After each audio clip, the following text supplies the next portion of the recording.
Teachers అందరికీ శుభాభినందనలు. ఈ ప్రపంచ ఉపాధ్యాయ దినోత్సవ సందర్భంగా శుభాకాంక్షలు తెలియజేస్తున్నాను. ఈరోజు మన ఈ కార్యక్రమానికి మెయిన్ కార్యక్రమాలైనటువంటి మేడం సుభద్ర దేవి మేడం గారికి నేను ధన్యవాదాలు తెలియజేస్తున్నాను. ఇప్పుడు నాకు ఒక బాధ ఏంటంటే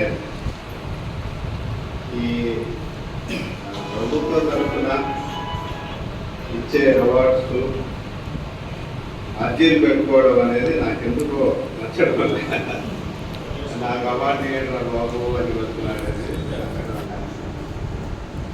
ఫీల్డ్ లెవెల్లో మనం నిజాయితీగా పనిచేసే పరిస్థితి కూడా. ఇప్పుడు నేను పొదలకూరులో జిల్లా అవార్డుకి యూనియన్లకు కోపం వస్తే ప్రతి యూనియన్ నుంచి ఒకరు నాకు మా టీచర్ ఈయన ఇంక అవార్డు ఇవ్వండి రికమెండేషన్ చేయమని అన్ని యూనియన్లలో పెట్టుకున్నాడు. నేను ఎవరి మాట వినకుండా ఫీల్డ్లో నాకు అవార్డు వద్దురా బాబు అని బతిలాడే టీచర్ని నేను కాలాలలో కూడా బతిలాడి ఆయనకి రికమెండ్ చేశాను. నిజంగా అలా ఉండాలి. ఇప్పుడు చిన్న వయసున్న మన రామ్మోహన్ లాంటి వాళ్ళు వాళ్ళకి ఎంతో భవిష్యత్తు ఉంది. అటువంటి వాళ్ళు ఏంటంటే వాళ్ళు అర్జీ పెట్టకపోయినా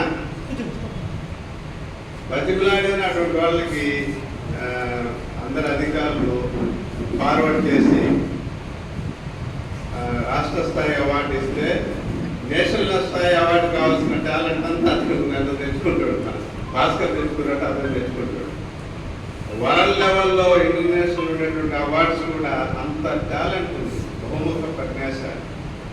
ఇప్పుడు మా సుధా ఉన్నాడు, నేను కొలిగ్గా పనిచేశాను. నాకు అసలు అవార్డు గురించి ఆలోచన లేదు. డిస్ట్రిక్ట్ అవార్డు జిల్లాని సార్ దౌర్జన్యంగా ఇచ్చాడు. 6 నెలలు కూడా కాలేదు. వేరే సీనియర్ టీచర్ టాలెంటెడ్ టీచర్ నేను రికమెండ్ చేస్తే ఆయన ఎవరో నాకు తెలియదు, నీకు ఇస్తానని నేను అర్జీ పెట్టకపోయినా జిల్లాని సార్ అప్పించాడు.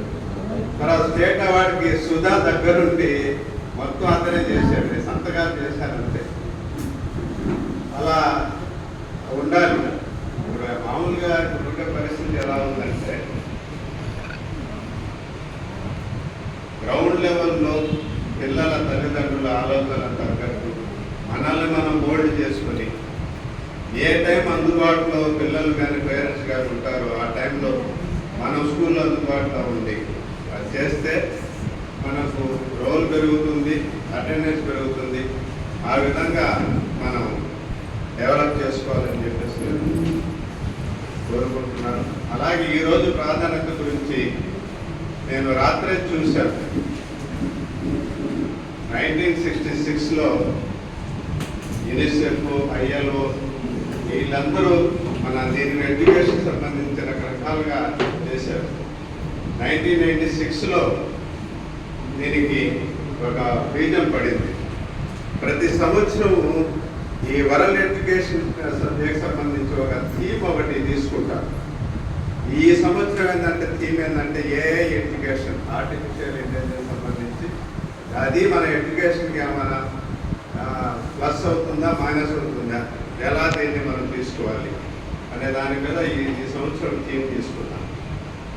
అంటే ప్రపంచం చాలా చిన్నదైపోయింది. చాలామంది చేసే తప్పు ఏంటంటే మూడో సంవత్సరం నుంచే 5 ఏళ్ల పాటు పిల్లకాయల్ని నరకేతను చూపిస్తున్నారు. చిన్న టార్చర్ పెట్టాలి. అసలు 8 ఇయర్స్ దాకా వాడికి ఏం అవగాహన ఉంటుంది? 3 ఏళ్ళ నుంచి 8 ఏళ్ళ దాకా ఆ పిల్లోడిని ఎందుకు టార్చర్ పెట్టాలి 5 ఇయర్స్? అదేదో ఇంటర్నేషనల్ ఇదన్నట్టు ప్లే క్లాస్ అనేది జాతీయ ముందు లేదు గవర్నమెంట్ స్కూల్, అది కూడా మనకు కూడా వచ్చేసింది. నా రిక్వెస్ట్ ఏంటంటే ఈ 8 ఇయర్స్ దాకా పిల్లల్ని ఆడుతూ పాడుతూ ఎంజాయ్మెంట్కి స్కూల్ అంటే ఆడుకునే ప్లేస్ లాగా కనిపించాలి. ఆ విధంగా మనం చేయాలి. అంతేగాని చదువు గురించి వాళ్ళు ప్రస్తావించడం, వాళ్ళని బెదిరించడం, మందలించడం చేస్తే ద్వేషం వస్తుంది. దాని మీద ఎడ్యుకేషన్ మీద వాళ్ళకి ద్వేషం కలుగుతుంది. అది కలగకుండా 8 years తర్వాత మనం జస్ట్ వాళ్ళకి ఏంది చదవడం రాయడం స్పష్టంగా తెలిస్తే చాలు. వారికి ఉండే తెలివితేటలు మన చదువు నేర్పిస్తారు. ఇప్పుడుండే పిల్లల్లో వాళ్ళకు ఉండే స్వతహాగా ఉండే టాలెంట్కి ఇప్పుడు మనం ఫోన్ ఇచ్చాము, నాకు ఈ రోజుకి ఫోన్ ఆపరేటర్ చేయడం చేత కాదు. వాడు 8 ఏళ్ళు కూడా ఉండవు, 5 ఏళ్ళు కూడా ఉండవు, వాడు నేర్పిస్తాడు మాకు. అంటే వాళ్ళకి ఆ షార్ప్నెస్ ఉంది, మనకంటే ఐక్యూ లెవెల్స్ బాగున్నాయి, ఆ షార్ప్నెస్ ఉంది. కాబట్టి మనం చేయాల్సింది వాడికి ఇష్టం కలిగించడం, దాని మీద ప్రేమ కలిగించడం, తప్పు లేకుండా. ఇప్పుడు ఒంటరి ఏందని నేను గమనిస్తున్నాను. 15 ఏళ్ళు వచ్చినా వాళ్ళు ఎల్కేజీ యూకేజీలని 18 ఏళ్ళు వచ్చేస్తుంటాయి. డిగ్రీ వయసు వచ్చేస్తుంది 10th క్లాస్లో. ఈ ప్లే క్లాసు ఎల్కేజీ యూకేజీ పేర్లతో 10th క్లాస్ వచ్చేటప్పుడు మీసం గడ్డం వచ్చేస్తుంది వాడికి. 18 years వచ్చేస్తుంటాయి. మేమేదో 15 ఏళ్ళకి 10th వచ్చి 18 ఏళ్లకు డిగ్రీకి వచ్చాం. ఇప్పుడు పిల్లకాయలకి ప్లే క్లాసులు ఎల్కేజీ యూకేజీ పేరుతో 18 years వచ్చేస్తుంది. పోనీ వాళ్ళ దగ్గర సబ్జెక్ట్ ఉందంటే అక్షరాలు, తెలుగు అక్షరాలు అయితే డ్రాయింగ్ లాగా గీస్తున్నారు. అసలు ఒక్క పదం మీద కూడా వాళ్ళకి అవగాహన లేదు. ఆ తెలుగు పదాలని అవగాహన చేసుకునే శక్తే లేదు పిల్లకాయ. కనీసం 8 ఏళ్ళు వచ్చేదాకా మదర్ లాంగ్వేజ్ని అవగాహన చేసుకునే పరిస్థితి మనం ప్రభుత్వాలు ఎట్టయినా పోనేయండి, మన దగ్గర ఉండే బిడ్డలకి మనం చేసుకోవాలి. కనీసం మన పిల్లకాయలకైనా మనం చేసుకుందాం. తర్వాత బయట వాళ్ళ తర్వాత సంగతి. మన బిడ్డలకైనా మనం మన మాతృభాషలో వాడికి అవగాహన అయ్యి చదవడం రాయడం తప్పులు లేకుండా ఒక క్వాలిటీకి వస్తే వాడు గెస్ట్ చేయగలడు. ఆ బొమ్మల్ని వాటిని మన మాటలు మాట్లాడేదాన్ని అది చదవడం రాయడం వస్తే ఊహల్లోకి వచ్చి అప్పుడు జ్ఞాపకం ఉంటుంది, ఇమాజినేషన్ చేసుకునే శక్తి ఉంటుంది. ఆ విధంగా మనం ఎవరి ఊహల ప్రకారం వాళ్ళు చేసుకుంటూ పోతారు. కొందరు ఏమనుకుంటారు అసలు ఎందుగా ఇవన్నీ, ఒకే ఒక స్కూలు ప్లే క్లాస్ నుంచి 10th క్లాస్ దాకా అంటారు. ఏం అవసరం లేదు. అవన్నీ ప్రాక్టికల్గా చాలా అసాధ్యాలు ఉన్నాయి, చాలా సమస్యలు ఉన్నాయి. అసలు కొందరు పిల్లకాయలు అయితే చదువుకు దూరం అయిపోతారు.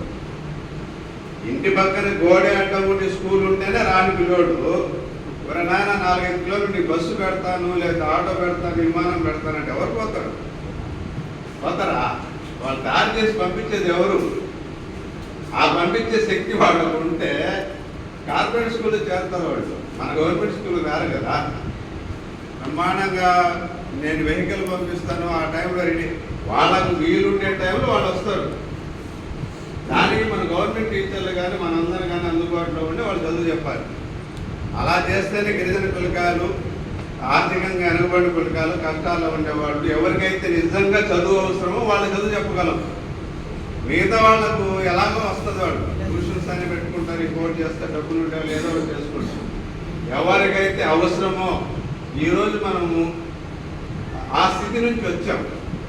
కానీ మన స్థితిని మర్చిపోయి మనం కూడా ఈ భ్రమంలోకి వెళ్ళిపోతుంది. దయచేసి భ్రమంలో లేకుండా వాస్తవికంగా మనం బతకాలని నేను కోరుకుంటూ ఈ అవకాశం ఇచ్చిన మేడం గారికి మనస్ఫూర్తిగా ధన్యవాదాలు తెలియజేసుకుంటూ, మేడం మీరు ఇలాగే మంచి మంచి కార్యక్రమాలు చేస్తూ మీరు చేసే ఏ కార్యక్రమం పిలిచినా 10 నిమిషాలు ఈరోజు ఆలస్యమైంది, కరెక్ట్గా వచ్చేవాడిని, ఇంట్లో కొంత పని ఉంది. కాబట్టి ఇక్కడికి వచ్చిన ప్రతి టీచరు ఒక గొప్ప వ్యక్తి, ఆదర్శ వ్యక్తి. అటువంటి ఆదర్శ వ్యక్తి సమక్షంలో నేను ఈ కార్యక్రమంలో పాల్గొనడం నాకు చాలా ఆనందం ఉంది. ఈ కార్యక్రమం వచ్చిన ప్రతి ఒక్కరికి పేరు పేరున ధన్యవాదాలు. Thank you. అమూల్యమైన సందేశం ఇచ్చారండి. నిజంగా ఉపాధ్యాయుల మీద చాలా ప్రెషర్ ఉంది ఇప్పుడు. తర్వాత బాధ్యత కూడా చాలా పెరిగింది.